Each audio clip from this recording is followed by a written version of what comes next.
آج ذی الحج شریف کی 29 تاریخ ہے۔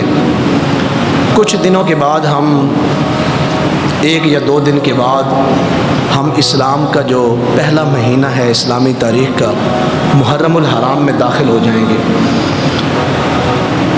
محرم الحرام شریف کی ویسے بہت زیادہ اس کی برکتیں ہیں اور بہت زیادہ اس کی فضیلت ہے، لیکن کچھ اس مبارک مہینے میں ایسے واقعات جڑے ہوئے ہیں جو مسلمانوں کو جھنجھوڑتے ہیں اور ان کو اپنی اصل یاد دلاتے ہیں کہ تم اصل میں کیا تھے اور تم آج کیا ہو۔ یکم محرم الحرام شریف کو امیر المومنین، امام العادلین، خلیفۃ المسلمین حضرت سیدنا عمر بن خطاب رضی اللہ تعالیٰ عنہ آپ کا یوم شہادت ہے۔ 26 ذی الحج شریف کو آپ کے اوپر حملہ ہوا اور یکم محرم الحرام کو آپ نے شہادت پائی۔ تو آج کی اس نشست میں چند گھڑیاں ایک ایسی ہستی کی بارگاہ میں چند باتیں عرض کرنے کا ارادہ رکھتا ہوں جن کا نام انسان لے تو انسان کو فخر محسوس ہوتا ہے کہ ہمارے اسلام میں اللہ تعالیٰ نے کتنے عظیم لوگ جو ہیں وہ پیدا فرمائے ہیں۔ قیامت تک اور قیامت کی صبح تک عدل اور انصاف کی مثالیں جو ہیں، چاہے وہ اپنے ہوں یا کوئی بیگانے ہوں، جب وہ عدل کی بات کریں گے اور عدل کے ساتھ بات کریں گے تو پھر وہ فاروق اعظم کا ذکر ضرور کریں گے۔ غیر مسلموں نے بھی، مائیکل ایچ ہارٹ نے جو کتاب لکھی دا 100 کہ دنیا کے 100 مؤثر ترین شخصیات اور عظیم ترین شخصیات، یہ غیر مسلم ہے اور عیسائی ہے، تو اس نے حضرت عمر کے بارے میں تقریباً اس کے اوپر 28 صفحے لکھے ہیں کہ حضرت عمر کتنی بڑی ہستی تھی اور کیا شان تھی ان کی۔ تو سیدنا فاروق اعظم رضی اللہ تعالیٰ عنہ کا ذکر خیر میں آج چند گھڑیاں آپ کے سامنے عرض کروں گا۔ دعا فرمائے اللہ تعالیٰ مجھے حق گوئی کی توفیق نصیب فرمائے، سننے، سنانے اور سمجھنے کے بعد اللہ ہم سب کو عمل کی توفیق نصیب فرمائے۔ روئے زمین پر اور تاریخ انسانیت میں دعاؤں کا بڑا دخل ہے انسان کی زندگی میں۔ دعائیں جو ہیں وہ اپنے اندر بہت زیادہ تاثیر رکھتی ہیں۔ ہم جتنے بھی اعمال کرتے ہیں اگر ان نیک اعمال کو دعاؤں سے خالی کر دے تو ان اعمال کی جو تاثیر ہے وہ ختم ہو جائے۔ اور اکثر اعمال جو ہیں وہ دعاؤں کے ساتھ جڑے ہوئے، جیسے ہم نماز پڑھتے ہیں تو نماز میں کتنی زیادہ ایسی جو ہے وہ آیات ہیں یا دعائیں ہیں جو براہ راست دعائیں ہیں، جیسے رب اجعلنی مقیم الصلاۃ ومن ذریتی ربنا وتقبل دعاء ربنا اغفر لی ولوالدی وللمؤمنین یوم یقوم الحساب۔ تو اسلام میں دعاؤں کا ایک بہت بڑا اثر ہے اور دعائیں اپنے اندر بڑی تاثیر رکھتی ہیں۔ یہی وجہ ہے کہ ہماری زندگیوں میں اکثر دعاؤں کا بہت زیادہ استعمال ہے۔ کسی سے بات کر رہے ہیں تو دعاؤں کی درخواست کر رہے ہیں، کسی سے مل رہے ہیں تو دعاؤں کا کہہ رہے ہیں، اور ہماری زندگیوں میں بڑا دخل ہے کہ فلاں شخص اس قابل نہیں تھا، اسے تو ماں کی دعا لگ گئی، آج اس مقام پہ پہنچ گیا۔ وہ تو بالکل نکما تھا، دعا لگی والد کی، وہ بڑا بہترین انسان بن گیا۔ وہ تو بہت زیادہ گناہ گار تھا، کسی اہل نظر کی مجلس میں بیٹھنے لگا، اللہ والے کی دعا لگی، آج اس کی زندگی بدل گئی۔ اقبال رحمۃ اللہ علیہ کا وہ بڑا مشہور شعر ہے کہ نگاہ ولی میں وہ تاثیر دیکھی، بدلتی ہزاروں کی تقدیر دیکھی۔ تو دعائیں جو ہیں یہ اپنے اندر بڑا اثر رکھتی ہیں، لیکن اس کرۂ ارض پہ 3 دعائیں ایسی کی گئیں جس نے دنیا کا نقشہ ہی بدل کے رکھ دیا۔ دنیا پہلے ایک طرف تھی، بس دعا ہوئی تو پھر ساری دنیا دوسری طرف کھڑی ہو گئی، بالکل تضاد۔ یعنی اگر اندھیرے میں تھی دنیا، ایسی پر اثر دعا ہوئی کہ دنیا ساری کے ساری روشنی میں کھڑی ہو گئی۔ تو پہلی دعا کا میں ذکر کرنے لگا ہوں، اور وہ کتنی پر تاثیر دعا ہے کہ آپ کا ایمان جو ہے وہ تازہ ہو جائے گا، کہ حضرت ابراہیم علیہ السلام کی دعا، جب بیٹے نے اور باپ نے کعبۃ اللہ کو تعمیر کر لیا، چند لوگوں نے سبحان اللہ کہا ہے۔ آپ سمجھتے ہیں کہ کعبۃ اللہ کی تعمیر کوئی معمولی عمل ہے؟ بیت اللہ کی تعمیر کرنا، یہ ہمارے پاس لفظ نہیں ہے کہ میں وہ لفظ بیان کر سکوں کہ کعبۃ اللہ بنانے والوں کی شان یہ ہے، لفظ نہیں ہے ہمارے پاس۔ تو آپ نے اللہ تعالیٰ سے ٹھیکہ کیا، مزدوری نہیں کی کہ یا اللہ ہمیں دہاڑی پہ یہ کام کر رہا ہوں، نہیں، ٹھیکہ کیا، یا اللہ ہم باپ بیٹا تیرے گھر کو ہم بنا دیتے ہیں تیری رضا کے لیے، پھر ہم مانگیں گے تجھ سے اجرت۔ جب حضرت ابراہیم نے اور حضرت اسماعیل نے کعبۃ اللہ کی تعمیر مکمل کر لی تو پھر کیا مانگا؟ اللہ تعالیٰ سے دعا کیا مانگی کہ وہ ایسی انقلابی دعا تھی کہ اس نے پوری دنیا کا نقشہ ہی بدل کے رکھ دیا۔ اور کیا دعا مانگی؟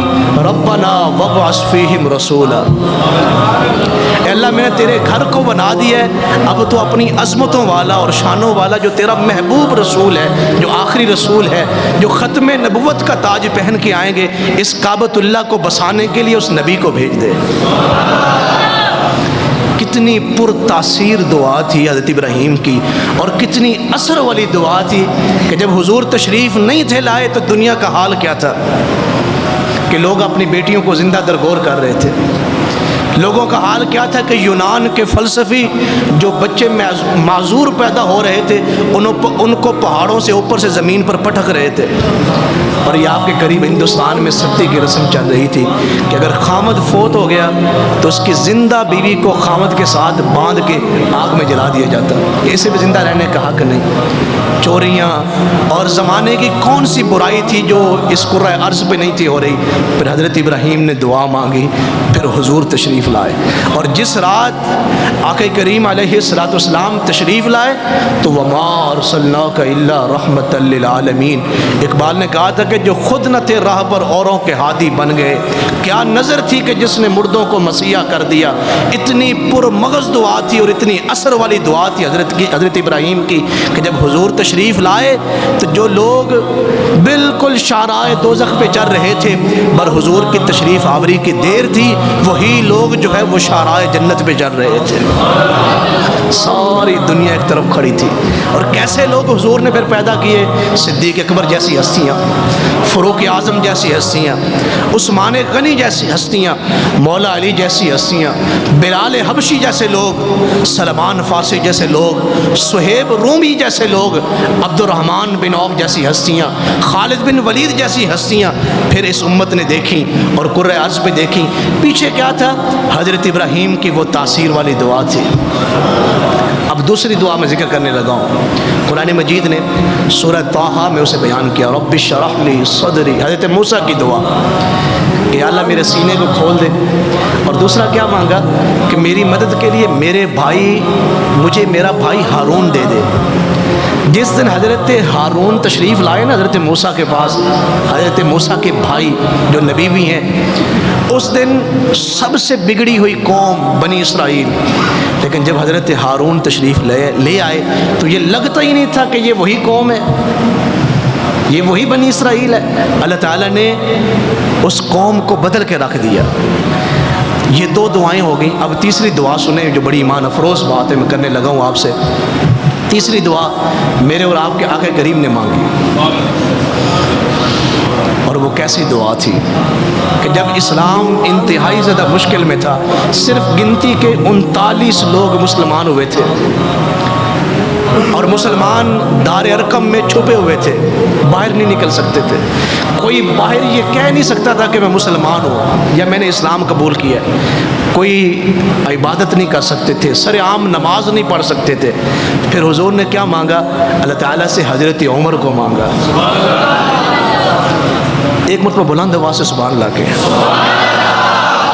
آپ جانتے کہ یہ حضور کی کتنی اثر والی دعا تھی کہ آج 52 اسلامی ملک ہو کے یا 53 اسلامی ملک ہو کے اور بڑی بڑی فوجیں اپنے پاس رکھ کے بیت المقدس کو فتح نہیں کر سکے، یہ فاروق اعظم تھے جنہوں نے بغیر فوج کے بیت المقدس کو فتح کر کے مسلمانوں کے حوالے کیا۔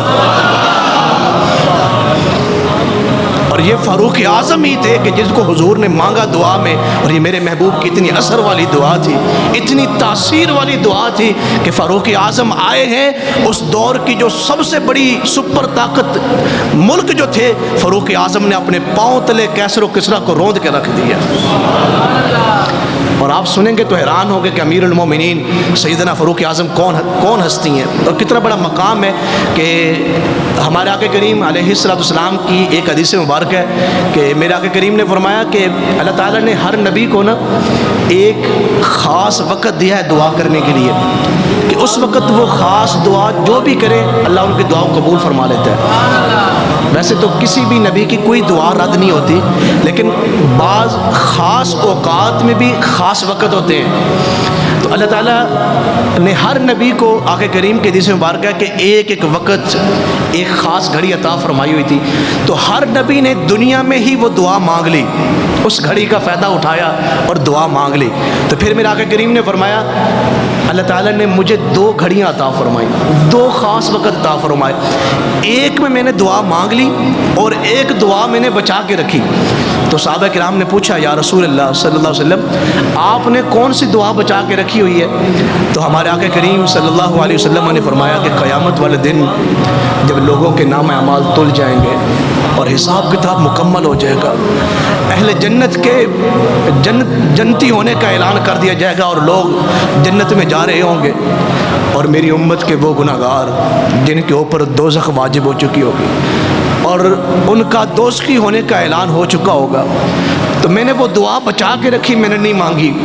تو میں اس وقت کہ جب میری امت مشکل میں ہوگی اور میری امت اپنی بدکاریوں کی وجہ سے جنت کو ہار چکی ہوگی اور دوزخ ان کا مقدر بن چکی ہوگی، تو میرے آقا کریم نے فرمایا اس وقت میں اللہ کے حضور سجدہ کروں گا اور پھر وہ خاص دعا میں اللہ سے مانگوں گا جو اللہ نے مجھے خاص وقت کے لیے عطا کی تھی، پھر میں وہ دعا مانگوں گا اور اس دعا کا اثر کیا ہوگا میرے صحابہ، میں اس وقت تک سر کو سجدے سے نہیں اٹھاؤں گا جب تک میرا آخری امتی دوزخ سے نکل کے جنت میں نہیں چلا جائے گا۔ کتنی بڑی بات ہے۔ وَمَا أَرْسَلْنَاكَ إِلَّا رَحْمَةً لِّلْعَالَمِينَ۔ تو پھر صحابہ کرام نے پوچھا یا رسول اللہ صلی اللہ علیہ وسلم یہ تو دعا آپ نے بچا کے رکھی میدان معاشر میں اس امت کے لیے، جو دعا آپ نے مانگی ہے، آپ کو 2 خاص دعائیں عطا کی گئی تھیں، خاص وقت عطا کیے گئے تھے، جو مانگی ہے وہ کون سی مانگی ہے؟ تو میرے آقا کریم نے فرمایا جو میں نے دنیا میں دعا مانگی ہے اس دعا میں نے حضرت عمر ابن خطاب کو اسلام کے لیے مانگا ہے، فاروق اعظم کو مانگا ہے۔ اور آپ وہ ابن ماجہ میں اور دیگر احادیث مبارکہ میں وہ حضور کی دعا موجود ہے۔ حضور نے حضرت عمر کو کس لیے مانگا؟ ہم جتنے لوگ یہاں مسلمان بیٹھے ہیں الحمدللہ کہ ہم مسلمان ہیں، اور ہم اکثر اس بات پہ فخر کرتے ہیں کہ ہم مسلمان ہیں، کہ ہمیں اپنے مسلمان ہونے پہ فخر ہے۔ قیامت کی صبح تک جو آخری آدمی پیدا ہوگا نا مسلمان، وہ بھی یہ بات فخر سے کہے گا کہ الحمدللہ میں مسلمان ہوں، لیکن پوری تاریخ ملت اسلامیہ میں صرف ایک ہستی ایسی ہے کہ پوری امت کو اس بات کو روند کے رکھ دیا۔